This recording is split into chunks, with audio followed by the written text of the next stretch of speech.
Nakasuporta ang pamahalaan sa iba't ibang sektor sa mga nagnanais magsimula ng kanilang mga negosyo sa rehiyon.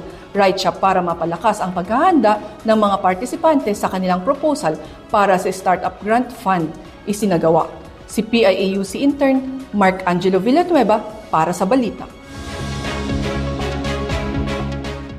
Pinalalakas ng Department of Science and Technology Cordillera Administrative Region o DOST-CAR kasama ang University of the Cordilleras Innovation and Technology Transfer Office at Taraki CAR ang startup ecosystem sa rehiyon sa pamamagitan ng CAR Startup Grant Fund RightShop session sa University of the Cordilleras Legarda Campus, Baguio City.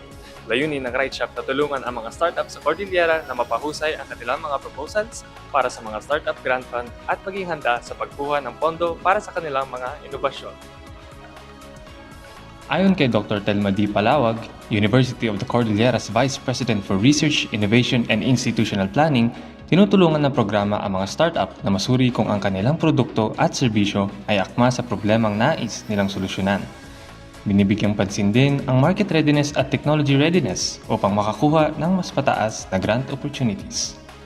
Itong Startup Bootcamp o Startup Grant Fund Bootcamp is, ang layunin nito is actually tulungan ang ating mga Cordilleran startups to strengthen and refine actually their ventures para makakuha sila or magkaroon sila ng opportunity na maka-secure ng grant from the BOST Startup Grant Fund. Kabilang sa mga pangunahing hamon ng mga startup ang kakulangan sa puhunan, hindi malinaw na target market at kakulangan sa strategic partnerships sa pamamagitan ng bootcamp. Inaasahang mabibigyan sila ng tamang gabay upang mapalago ang kanilang mga negosyo. That is why isa sa mga programa ng Taraki ay tulungan ng mga startups natin dito and support all the innovation initiatives ng Cordillera, hindi lang sa Baguio but the entire Cordillera. Batay sa tala ng Taraki CAR, mayroon ng mahigit kumulang 32 startup sa buong Cordillera, kung saan malaking porsyento ay nakabase sa Baguio City. Sa kasalukuyan, 15 startup ang nakibahagi sa programa. We should consider this startup as one of the enablers rin sa ecosystem. Kasi in the innovation ecosystem, they also play a role just like other stakeholders like MSMEs na meron sila. So we have the startups, may mga yan. So may mga enablers naman tayo for the innovation that will help them to solve their problems. Ayon sa mga kalahok, malaking tulong ang SGF Bootcamp sa pag-unawa sa proseso ng pagkuha ng grants, paghahanda ng requirements, at pagpapaunlad ng kanilang mga startup. Anila, mahalaga ang mentorship at gabay ng DOST-CAR upang maging mas handa at kompetitibo ang kanilang mga negosyo. Nagpasalamat din sila sa pagbibigay ng ganitong oportunidad at umaasang mas marami pang programa ang susuporta sa mga innovator at negosyante sa rehiyon.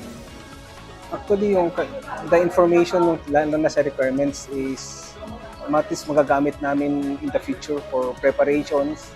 Kung may bagong product, at least alam na namin kung ano yung next steps na gagawin namin. Ganong klaseng information. Actually, ang pinakamalaga natutunan ko dito is yung process mismo.